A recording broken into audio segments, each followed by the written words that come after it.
اور خبر شامل کرتے ہیں۔ پاکستان تحریک انصاف کے رہنما اور سابق وزیر خیبر پختونخوا تیمور جگڑا نے صوبے میں نگراں حکومت کو پی ڈی ایم کی سی ٹیم قرار دیا۔ دعویٰ کیا کہ نگراں حکومت تحریک انصاف کے منصوبوں کو ختم کر کے صوبے کو تباہ کر رہی ہے۔ تمام فیصلے گورنر ہاؤس اور جے یو آئی کے لیڈر کر رہے ہیں۔ مزید جانیں گے بول نیوز کے نمائندہ نواب شیر سے۔ نواب شیر، آگاہ کیجیے گا، کیا کہنا تھا ان کا؟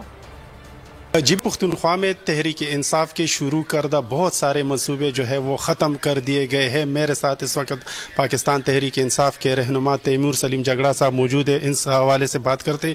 جی، گورنر راج ایک طرح سے لگ رہا ہے یہاں پر جو نگراں وزیر اعلیٰ ہے، آپ لوگوں کی طرف سے کہا ہے کہ وہ ڈمی ہے اور آپ لوگوں کے زیادہ تر منصوبے ختم کر دیے گئے، سارے فیصلے گورنر ہاؤس۔ بہت سے پروجیکٹس ایسے ہوتے ہیں جن کا سیاسی وابستگی سے کوئی تعلق نہیں ہونا چاہیے۔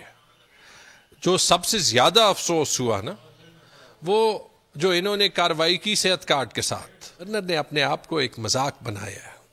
صوبہ اگر چلتا ہے گورنر ہاؤس کے فیصلوں سے، یا حیات آباد میں ایک گھر ہے جے یو آئی کے ایک لیڈر کا، ان کے فیصلوں سے، تو آپ مجھے یہ بتا دیں کہ آپ عوام تو بے وقوف نہیں ہے جتنا جو ہے وہ ڈیسیجن میکرز ان کو سمجھتے ہیں، لیکن آپ میڈیا کو کتنا بے وقوف سمجھتے ہیں؟ آپ لوگوں کو یہ نظر نہیں آ رہا؟ جیسا کہ آپ لوگ دیکھ رہے ہیں کہ تیمور سلیم جگڑا صاحب کا یہ کہنا ہے کہ نگراں حکومت نے خیبر پختونخوا کو تباہ و برباد کر دیا ہے، اور جو ہے یہ ہوائے نفس کی ہے حکمرانی، لٹیرا کر رہا ہے پاسبانی۔ بول نیوز کے مارکیٹنگ ہیڈ آکاش رام تاحال لاپتہ، تفتیشی ادارے جواب دینے سے قاصر، اہل خانہ پریشان، بیٹے کی جدائی میں ماں غم سے نڈھال۔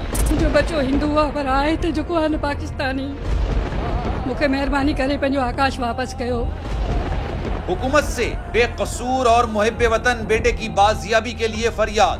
آکاش رام کے اغوا کے خلاف اہل خانہ کی جانب سے سپریم کورٹ میں درخواست دائر۔ سپریم کورٹ کے چیف جسٹس عمر عطا بندیا سے آکاش رام کے اہل خانہ کی جلد سماعت کی استدعا۔